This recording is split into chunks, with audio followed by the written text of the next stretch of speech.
নমস্কার, খবরের প্রথমে দেখে নেব আজকের শিরোনাম। তৃণমূলের পরামর্শদাতার নামে সরকারি কোটি কোটি টাকা দুর্নীতি করছে, পুজোর পর সমস্ত প্রকাশ করব শুভেন্দু। গরু পাচার মামলায় এবার জামিন অনুব্রত প্রাক্তন দেহরক্ষী সাইগলের জেল মুক্তি আজই। জয়নগরের রেশ কলকাতাতে সেন্ট্রাল অ্যাভিনিউতে টায়ার জ্বালিয়ে বিক্ষোভ বিজেপির। কার কাছে নিরাপদ থাকার আশা করব, মুখ্যমন্ত্রীকে প্রশ্ন করলেন সুকান্ত। অর্জুন সিং এর বাড়ির সামনে বোমাবাজি, অবশেষে চাপে পড়ে বড় পদক্ষেপ পুলিশের। মীনাক্ষী মুখোপাধ্যায় কুলতলি পুলিশের সাথে হস্তাহিস্তি। ধর্মতলায় অবস্থান নিয়ে জুনিয়র ডাক্তারদের বিবেচনার বার্তা কলকাতা পুলিশের। সাওয়ারকার মানহানির মামলায় আদালতে তলব রাহুল গান্ধীকে, শুনানি 23 অক্টোবর।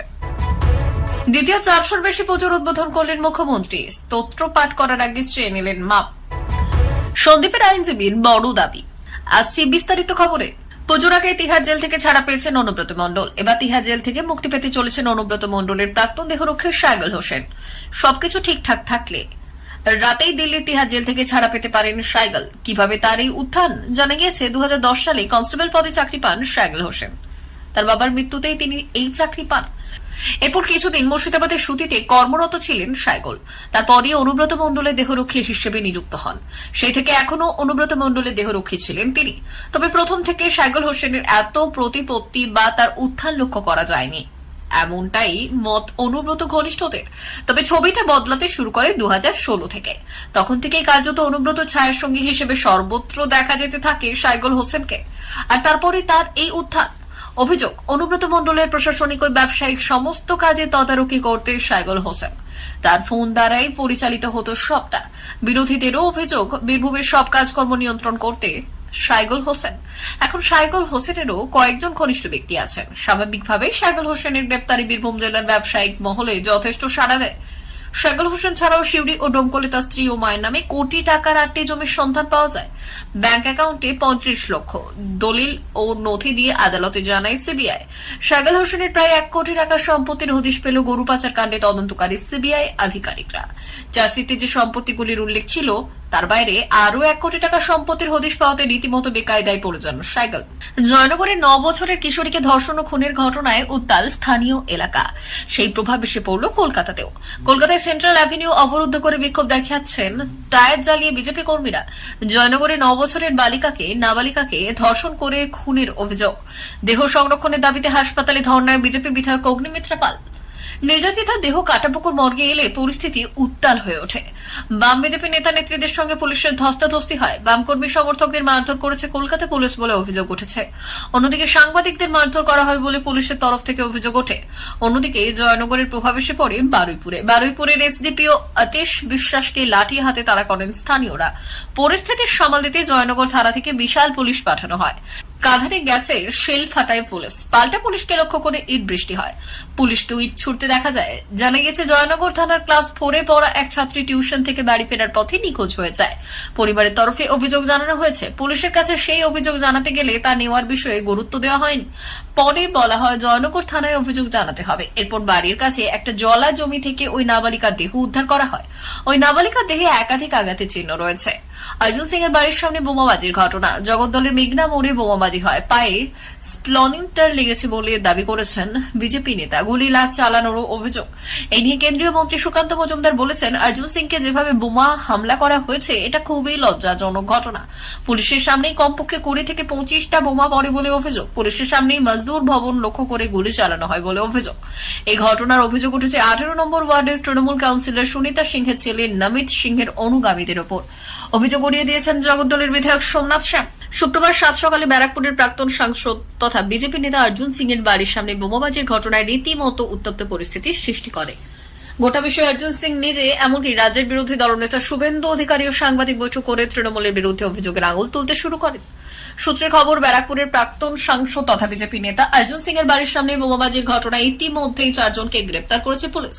প্রসঙ্গত, গতকাল এই ঘটনার পর থেকে অর্জুন সিং নিজে পুলিশের বিরুদ্ধে অভিযোগ তুলেছিলেন। তিনি দাবি করেছিলেন যে পুলিশ ঘটনাস্থলে থাকলেও লাভ কিছু হয়নি। উল্টে যারা এই ঘটনার সঙ্গে জড়িত তাদেরকে সাহায্য করেছে প্রশাসন। আর এই পরিস্থিতিতে পুলিশি নিষ্ক্রিয়তা নিয়ে যখন বিভিন্ন মহলে প্রশ্ন উঠছে, ঠিক তখনই 4 জনকে গ্রেপ্তার করে কি ড্যামেজ কন্ট্রোলের রাস্তায় হাঁটলো পুলিশ তা নিয়ে উঠতে শুরু করেছে প্রশ্ন। সব মিলিয়ে এবার নিজের বাড়ির সামনে বোমাবাজির ঘটনায় পুলিশের পক্ষ থেকে 4 জনকে গ্রেপ্তার করার কি প্রতিক্রিয়া দেন অর্জুন সিং, সেদিকেই তাকিয়ে নজর রাখবে সকলে। জুনিয়র ডাক্তারদের ইমেল করে ধর্মতলায় অবস্থানের বিষয়টি বিবেচনা করে দেখতে বলল কলকাতা পুলিশ। শনিবার সকালে জুনিয়র ডাক্তারদের ইমেল করা হয়েছে বলে লালবাজার সূত্রে খবর। পুলিশ জানিয়েছে, জুনিয়র ডাক্তার ফ্রন্টের অনির্দিষ্টকালের এই অবস্থান বিক্ষোভ এবং অনশন কর্মসূচি সাধারণ মানুষের সমস্যা তৈরি করতে পারে। এ কারণে আইন শৃঙ্খলার পরিস্থিতি অবনতি হওয়ার আশঙ্কা রয়েছে। দুর্গাপুজোর ঠিক আগে নির্দিষ্ট এ সময়ে শহরের প্রাণকেন্দ্র ধর্মতলায় প্রচুর মানুষ যাতায়াত করেন। সামগ্রিক পরিস্থিতির বিচারে শুক্রবার অনুমতি চেয়ে জুনিয়র ডাক্তারদের তরফে যে মেইল করা হয়েছে সেই অনুমতি দেওয়া যাবে না বলেও জানিয়েছে প্রশাসন। শুক্রবার রাত থেকে ধর্মতলার মেট্রো চ্যানেলের সামনে ধর্নায় বসেছেন জুনিয়র ডাক্তাররা। আরজি করে মহিলা চিকিৎসকদের ধর্ষণ খুনের ঘটনার প্রতিবাদে বিচার এবং হাসপাতালগুলিতে চিকিৎসক ও স্বাস্থ্যকর্মীদের নিরাপত্তা সহ একাধিক দাবিতে আন্দোলন চলছে। পুনের একটি বিশেষ আদালত কংগ্রেস নেতা রাহুল গান্ধীকে তলব করেছেন। তিনি সম্প্রতি বিনায়ক দামোদর সাভারকারের বিরুদ্ধে আপত্তিজনক মন্তব্য করার অভিযোগে একটি মানহানি মামলার মুখোমুখি হচ্ছেন। সাভারকারের নাতি সাত্তকী সাভারকার এই অভিযোগ তুলে গত বছর লোকসভায় রাহুল গান্ধীর বিরুদ্ধে পুনে আদালতে অভিযোগ দায়ের করেন। সাত্তকী সাভারকার অভিযোগ করেছেন যে 2023 সালের মার্চ মাসে লন্ডনে দেওয়া রাহুল গান্ধীর ভাষণে তিনি দাবি করেছিলেন যে সাত্তকী সাভারকার অভিযোগ করেছেন যে 2023 সালের মার্চ মাসে লন্ডনে দেওয়া রাহুল গান্ধীর ভাষণে তিনি দাবি করেছিলেন যে সাভারকার এবং তার কয়েকজন বন্ধু একবার এক মুসলিম ব্যক্তির ওপর হামলা করেছিলেন এবং সাভারকার এতে খুশি হয়েছিলেন। সাত্তকী সাভারকার এই অভিযোগকে কল্পনাপ্রসূত মিথ্যে এবং দুরভিসন্ধিমূলক আখ্যা দিয়েছেন এবং আদালতকে জানিয়েছেন যে এমন কোনো ঘটনা কখনো ঘটেনি এবং সাভারকার কখনোই এমন কিছু লেখেননি। আদালত তদন্তকারী পুলিশকে অভিযোগের সত্যতা যাচাই করার জন্য রিপোর্ট জমা দিতে নির্দেশ দিয়েছিল এবং পুলিশ জানিয়েছে যে অভিযোগে প্রথম দৃষ্টিতে সত্যতা রয়েছে। দ্বিতীয় দিনে কলকাতার বেশ কিছু দুর্গাপুজোর উদ্বোধন করলেন মুখ্যমন্ত্রী মমতা বন্দ্যোপাধ্যায়। আবার ভার্চুয়ালি রাজ্যের অনেকগুলো পুজোর উদ্বোধন করেছেন। প্রয়াত মন্ত্রী সুব্রত মুখোপাধ্যায় যে পুজোর সঙ্গে জড়িয়ে ছিলেন সেই একডালিয়া এভারগ্রিনে উদ্বোধনে গিয়ে স্তোত্র পাঠ করার সময় ক্ষমা চেয়ে নিলেন মুখ্যমন্ত্রী। একডালিয়া এভারগ্রিনের পুজোর উদ্বোধনের আগে সেখানে রাজ্যের প্রয়াত মন্ত্রী সুব্রতের মূর্তিতে পুষ্পার্ঘ্য দিলেন মুখ্যমন্ত্রী। আবার পরিচিতদের ছটান জানিয়ে দেন সুব্রত দার মূর্তিটা ঠিকভাবে তৈরি হয়নি। তাকে বলতে শোনা গিয়েছে, আমার মূর্তিটা পছন্দ হয়নি, মুখটা ঠিক মতো করতে পারেননি। কে যে করেছেন? ওই পুজোর উদ্বোধনের সময় বারবার মমতার কথায় উঠে এসেছে সুব্রত প্রসঙ্গ। তিনি বলেছেন, পুজোর 1 মাস আগে থেকে নবান্নে গিয়ে বলতেন, বল কবে যাবো এভারগ্রিন। যতক্ষণ টাইম না পেতেন বসে থাকতেন। দেখুন আজ সবই আছেন, শুধু আমাদের প্রাণের মানুষটা চলে গিয়েছেন। তারপর স্তোত্র পাঠ করতে গিয়ে মুখ্যমন্ত্রী জানান, ইচ্ছে থাকলেও অন্যত্র করা সম্ভব হয় না, কিন্তু প্রতিবার সুব্রতদা তাকে অনুরোধ করতেন, সেই জন্য স্তোত্র পাঠ করবেন। মুখ্যমন্ত্রীর কথায় ওর কথা মনে রেখেই পড়ছি। পরক্ষণেই মুখ্যমন্ত্রী সংযোজন বলবো কি, বললেই তো আবার অনেকে ভুল ধরেন। মুখ্যমন্ত্রী ব্যাখ্যা দেন, দেখুন এক একটা মন্ত্রের শাস্ত্রে এক এক রকম উচ্চারণ আছে, এক একটা সঙ্গীতে এক এক রকম ধারা আছে। আমি যেটা বলি সেটা আমার ঘরানা থেকে বলি। এই ঘরানা কারো পছন্দ হতে পারে, কারো নাও হতে পারে। যার পছন্দ হবে না আমি তার কাছে আগেই ক্ষমা চেয়ে নিচ্ছি। তিনি আরো বলেছেন, আমি স্তোত্রপাঠ শিখেছি আমার পিতৃদেবের কাছে, উনি রোজ চণ্ডীপাঠ করতেন। একসময় তো বেলুড়ের শান্তনু মহারাজ চতুর্থীর দিন আমার বাড়িতে চণ্ডীপাঠ করতেন। আমি তাকে জিজ্ঞেস করেছিলাম, তিনি বলেছেন ঠিক আছে। শিয়ালদা আদালতে হাজির হয়ে হাসপাতালের প্রাক্তন অধ্যক্ষ সন্দীপ ঘোষের আইনজীবী একটি বড় দাবি তুলেছেন। তার বক্তব্য, সন্দীপ ঘোষের বিরুদ্ধে উত্থাপিত সমস্ত অভিযোগ জামিনযোগ্য, যা আদালতের কাছে একটি গুরুত্বপূর্ণ পয়েন্ট। এই সময় টালা থানার ওসি অভিজিৎ মণ্ডলের আইনজীবীও একই রকম দাবি করেছেন। জানিয়ে দিয়েছেন যে তিনি ওই থানার ওসি ছিলেন, তবে সেখানে সিসিটিভি নষ্ট হওয়ার কোনো অভিযোগ নেই। সূত্রের খবর, সিবিআই তাদের সওয়াল করতে গিয়ে বিশেষ কিছু শক্তিশালী প্রমাণ উপস্থাপন করতে পারেনি।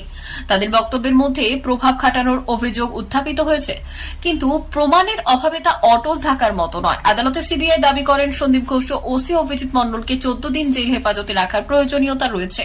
এই অবস্থায় সন্দীপের আইনজীবী আদালতের কাছে তার মক্কেলের মুক্তির আবেদন করেছে। দাবি করে যে অভিযোগের ভিত্তি দুর্বল এবং জামিনের বিষয়টি পূর্ণাঙ্গ বিচার প্রার্থনীয়। আদালতের পরবর্তী সিদ্ধান্তের অপেক্ষায় রয়েছে সকলে। প্রিয় দর্শক, আমাদের চ্যানেলের নিয়মিত ভিডিও পেতে চ্যানেলটি সাবস্ক্রাইব করুন। ধন্যবাদ।